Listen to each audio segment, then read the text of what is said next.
Vemulawada municipal పరిధిలోని తిప్పాపురంకు చెందిన నీలం వెంకటేశం గత కొద్ది కాలంగా కిడ్నీల వ్యాధితో బాధపడుతూ ఆసుపత్రిలో చేరగా వైద్య చికిత్సకు దాదాపు 20 లక్షల రూపాయలయ్యింది. అయినప్పటికీ ఆరోగ్యం కుదుట పడలేదు. దీంతో పరిస్థితి విషమించడంతో మృతి చెందాడు. మృతునికి భార్య, 2 కుమార్తెలున్నారు. నిరుపేద కుటుంబాన్ని ప్రభుత్వ పరంగా ఆదుకోవాలని గ్రామస్తులు కోరుతున్నారు.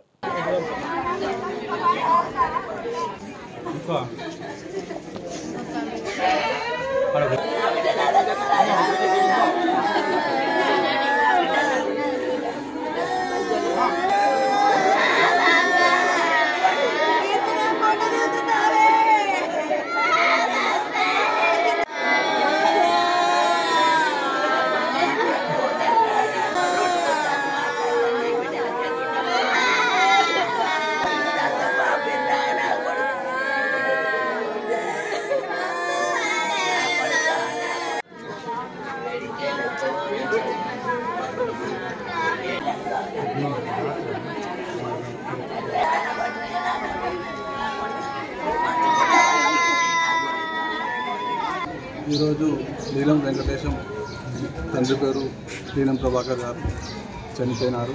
వారు తిప్పాపురం జైత్వారికి చెందినవారు. గత 4 సంవత్సరాల నుండి వారు అనేక వ్యాధులతో బాధపడుతూ దాదాపు 20 లక్షలు వెచ్చించి అయినా కానీ వారికి బాగా ఆర్థిక ఇబ్బందితో తట్టుకొని కూడా 20 లక్షలు పెట్టినా కానీ వారు కాపాడలేకపోయారు. వారికి 2 పిల్లలు గవర్నమెంట్ స్కూల్లో చదువుతున్నారు.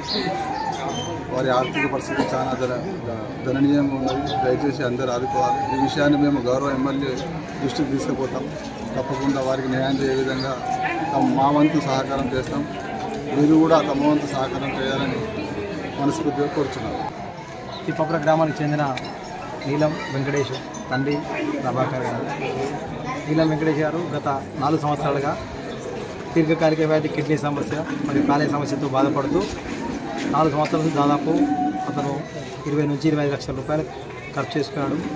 అతని నిరుపేద కుటుంబం, వారు మొదటి నుంచి నిరుపేద కుటుంబం కావున వారి కుటుంబ ఆర్థిక పరిస్థితి దృష్ట్యా ఆయన అప్పులు చేసి 20 నుంచి 20 లక్షల దాకా ఖర్చు పెడుతున్నారు.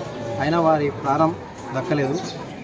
గత 15 రోజుల నుంచి తీవ్ర అనారోగ్యం గురి కావడంతో వాళ్ళ కుటుంబ సభ్యులు ప్రైవేట్ ఆసుపత్రిలో చేర్పించి చివరికి వారు డబ్బులు పెట్టలే స్థితిలో ఉండి కూడా వారు చివరి దాకా పోరాడి వారు చివరికి ప్రభుత్వ ఆసుపత్రిలో చేర్పించి చివరికి అతని ప్రాణాలతో కొట్టుమిట్టాడుతూ నిన్న రాత్రి 10 గంటలకు మరణించినాడు. ఇతనికి 2 చిన్న ఆడపిల్లలు. అతని పిల్లలు కూడా గురుకులంలో చదువుతారు. చాలా నిరుపేద కుటుంబం. తిప్పాపురం గ్రామం చెందిన వెంకటేష్ కూడా అందరికీ సుపరిచితుడు, చాలా మంచి వ్యక్తి.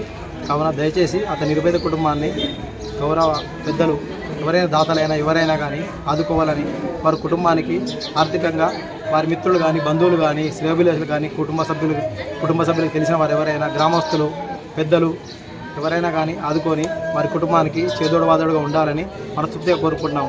వారి మిత్ర బృందం కూడా అందరికీ దయచేసి వారి కుటుంబానికి ఎంతో కొంత ఆర్థిక స్తోమత కల్పించి వారి పిల్లల్ని, వారందరినీ బాగోగులు చూసుకోవాలని ఈ గ్రామ ప్రజలందరినీ మరియు వారి స్నేహితులందరినీ హృదయపూర్వకంగా దయచేసి వేడుకుంటున్నాను.